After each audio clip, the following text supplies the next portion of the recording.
Assalamualaikum warahmatullahi wabarakatuh. Dan selamat pagi. Kami dari kelompok 2 akan mempresentasikan hasil diskusi kelompok kami mengenai Kerajaan Sriwijaya dan Kerajaan Mataram kuno. Perkenalkan, saya Evelyn Bintang. Saya Marwan Kulino. Saya Latifah Nuriyahya. Saya Adiba Tiadira. Letak geografis Kerajaan Sriwijaya berdasarkan peta membentang dari Kamboja, Thailand Selatan, Semenanjung Malaya, Sumatera, Jawa Barat, dan kemungkinan Jawa Tengah. Menurut prasasti kedudukan bukit yang bertarik 605 saka atau 683 meter. Kadatuan Sriwijaya pertama kali didirikan di sekitar Palembang di tepian Sungai Musi. Sumber sejarah Kerajaan Sriwijaya. Kerajaan Sriwijaya merupakan sebuah kerajaan besar yang terletak di Sumatera Selatan. Menurut para ahli, pusat kerajaan Sriwijaya ada di Palembang dan diperkirakan telah berdiri pada abad ke-7 Masehi. Sumber sejarah Kerajaan Sriwijaya berupa prasasti dan berita Cina. Sumber yang berupa prasasti terdiri atas dua, yaitu prasasti yang berasal dari dalam negeri dan prasasti yang berasal dari luar negeri.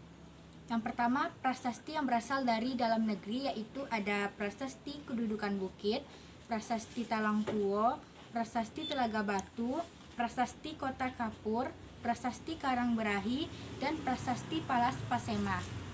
Yang kedua, ada prasasti yang berasal dari luar negeri, yaitu yang pertama ada prasasti Nalanda berasal dari India Timur, yang kedua ada prasasti Ligor berasal dari Thailand, yang ketiga prasasti Leiden yang berasal dari India, dan yang terakhir ada prasasti Kanton berasal dari Cina. Yang ketiga ada berita Cina. Berita Cina itu ada dari catatan seorang pendeta Bernasatu Ising. Sistem pemerintahan Kerajaan Sriwijaya. Raja pertama Kerajaan Sriwijaya adalah Dapunta yang Sri Jayasana, juga merupakan pendiri Kerajaan Sriwijaya pada abad ke-7 Masehi. Kerajaan Sriwijaya mencapai puncak kejayaannya saat dipimpin oleh Raja Balaputradewa sekitar abad ke-9 Masehi. Raja terakhir dari Kerajaan Sriwijaya adalah Marawijaya Tunggawarman. Peninggalan Kerajaan Sriwijaya. 1. Prasasti Kedudukan Bukit ditemukan di tepi Sungai Batang, Kedudukan Bukit, Palembang 29 November 1920. 2. Prasasti Kota Kapur ditemukan di Pulau Bangka, Barat oleh J.K. van der Moeren pada 1892. 3. Prasasti Telaga Batu ditemukan di kolam Telaga Biru, Palembang, berisi tentang kutukan untuk mereka yang berbuat jahat di Kedatuan Sriwijaya. 4. Prasasti Karangberahi ditemukan di Karangberahi, Merangin, Jambi 1904. Isi tentang kutukan melanggar dan tidak setia kepada raja. 5. Prasasti Palas Pasema ditemukan di pinggir rawa, Desa Palas Pasema, Lampung Selatan.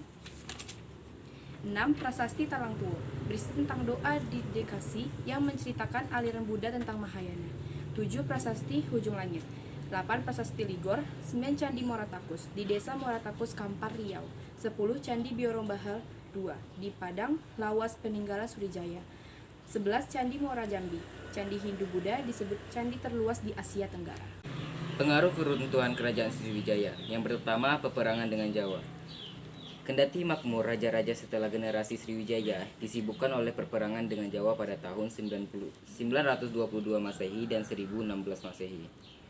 Yang kedua, serangan Kerajaan Kolamandala. Kerajaan Sriwijaya mengalami kemunduran ketika diserang Raja Rajendra Kola, pengusaha Kerajaan Kolamandala, India. Penyerangan ini terjadi dua kali pada tahun 1007 dan 1023 Masehi.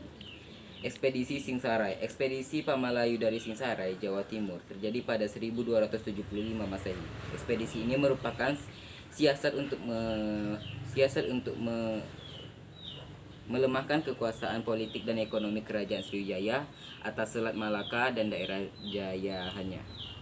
Yang keempat, maksudnya pengaruh Islam. Menguatnya koloni muslim di daerah-daerah jayahannya, Kerajaan Sriwijaya membuat pengaruh kerajaan ini secara perdagangan dan budaya menurun. Salah satu daerah yang kuat terpengaruh kedatangan Islam yaitu di daerah Aceh Timur.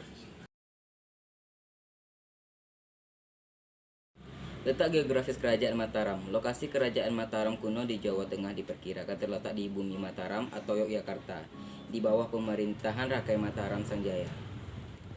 Sumber sejarah Kerajaan Mataram kuno.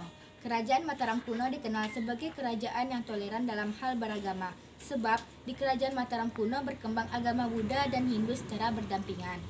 Kerajaan Mataram kuno diperintah oleh dua dinasti, yaitu ada dinasti Sanjaya yang beragama Hindu dan dinasti Shailendra yang beragama Buddha. Sumber sejarah Kerajaan Mataram kuno berupa prasasti dan candi. Jenis prasasti itu ada yang pertama prasasti Canggal, prasasti Kalasan, dan prasasti Manyasi. Jenis candi yang bercorak Hindu itu ada Candi Prambanan, Candi Dieng, Candi Gedong Songo, dan Candi Sambisari. Jenis candi yang bercorak Buddha itu ada Candi Borobudur, Candi Mendut, Candi Kalasan, Candi Paon, Candi Sewu, Candi Pelawasan, dan Candi Ngawen. Sistem pemerintahan Kerajaan Mataram kuno. Ratu Sanjaya adalah raja pertama Kerajaan Medang atau yang juga dikenal dengan Kerajaan Mataram kuno. Kerajaan Mataram kuno meraih puncak kejayaannya pada masa pemerintahan Raja Balitung yang memerintah pada tahun 898 Masehi sampai 910 Masehi. Dharma Wangsa Teguh adalah raja terakhir dari Kerajaan Mataram kuno. Peninggalan Kerajaan Mataram kuno di agama Buddha. Yang pertama Candi Borobudur, candi terbesar di Indonesia, 4 tingkat, dibangun pada masa-masa Raja Samaratungga, terletak di Magelang, Jawa Tengah. Yang kedua Candi Mendut, pendiri Raja Indra dari dinasti Shailendra, dibangun pada 824 Masehi. Yang ketiga Candi Pawon, terletak pada satu garis lurus ke arah timur dari Candi Borobudur dan Mendut. Yang keempat Candi Pelawasan, candi kembar terletak di Dusun Bugisan. Yang kelima Candi Kalasan, terletak di Tritomartani, Yogyakarta, dibangun pada 778 Masehi, persembahan untuk Dewi Tara. Yang terakhir Candi Ngawen, terletak di Magelang, Dusun Ngawen, dibangun pada abad ke-8. Selanjutnya, peninggalan Kerajaan Mataram kuno di agama Hindu.